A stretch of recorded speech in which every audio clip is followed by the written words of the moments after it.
Ternyata selama ini dunia ditipu Palestina.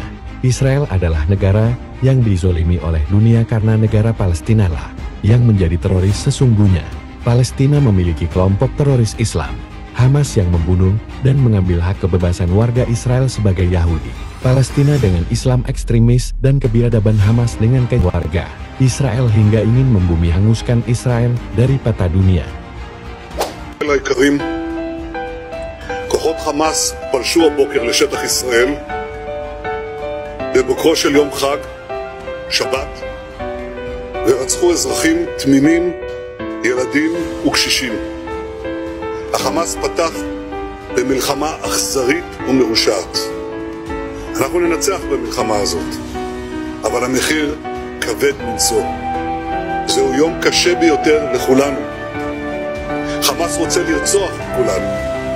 זה אויב שרוצח ילדים ואימהות בבתים שלהם, במיטות שלהם.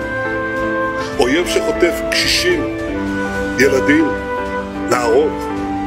רוצחים שטובחים ושוחטים באזרחינו, בילדינו, שבסך הכל יצאו לבלות בחג. מה שקרה היום לא נראה בישראל, ואני אדאג שזה לא יקרה יותר. הממשלה כולה מתייצבת מאחורי ההחלטה הזאת. צה"ל יפעיל מיד את כל עוצמתו כדי להשמיד את יכולות חמאס. נכה בהם עד חורמה וננקום בעוצמה על היום השחור הזה שהם הוללו למדינת ישראל ולאזרחיה. כפי שאמר ביאליק, נקמת דם ילד קטן עוד לא ברא השטן. את כל המקומות שהחמאס נערך בהם, של עיר הרשע הזאת, כל המקומות שהחמאס מסתתר בהם, פועל בתוכם, נהפוך אותם לאיי חורבות.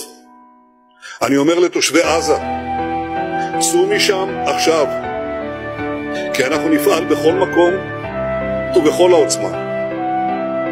בשעה זו מתארים כוחות צה"ל את אחרוני היישובים ממחבלים. הם עוברים יישוב יישוב, בית בית, ומחזירים את השליטה לידינו. אני שולח חיבוק ותנחומים מעומק הלב למשפחות השכולות שיקיריהן נרצחו היום בדם קר ובאכזריות אין קץ. כולנו מתפללים גם לשלום הפצועים ולכל מי שמוחזק כבני ערובה. אני אומר לחמאס, אתם אחראים לשלומם. ישראל תבוא חשבון עם כל מי שיפגע בשערה אחת מראשם. אני פונה מכאן לתושבי הדרום, כולנו ניצבים לצדכם, כולנו גאים בכם שעמדתם בגבורה, שנלחמתם. לחיילי צה"ל האהובים שלנו, לשוטרים, לאנשי הביטחון, זכרו שאתם ממשיכים את שושלת הגיבורים של עם ישראל, של יהושע בן נון, יהודה המכבי, גיבורי תש"ח, גיבורי כל מלחמות ישראל. אתם נלחמים עכשיו למען הבית של כולנו, למען העתיד של כולנו. כולנו איתכם, כולנו אוהבים אתכם, כולנו מצדיעים לכם. Begitulah penjelasan Perdana Menteri Israel, Benyamin Netanyahu dalam pidatonya. Namun, fakta yang sesungguhnya berbanding terbalik. Justru Israel lah yang membantai dan membumi hanguskan wilayah Palestina. Gaza, salah satu kota di Palestina yang telah dibombardir Zionis Israel. Hingga hancur lebur, ratusan ribu jiwa terbunuh. Ratusan ribu rakyat Palestina tidak punya tempat tinggal. Fakta sesungguhnya terkuat. Israel dengan Perdana Menteri Benyamin Netanyahu adalah Zionis paling kejam di dunia.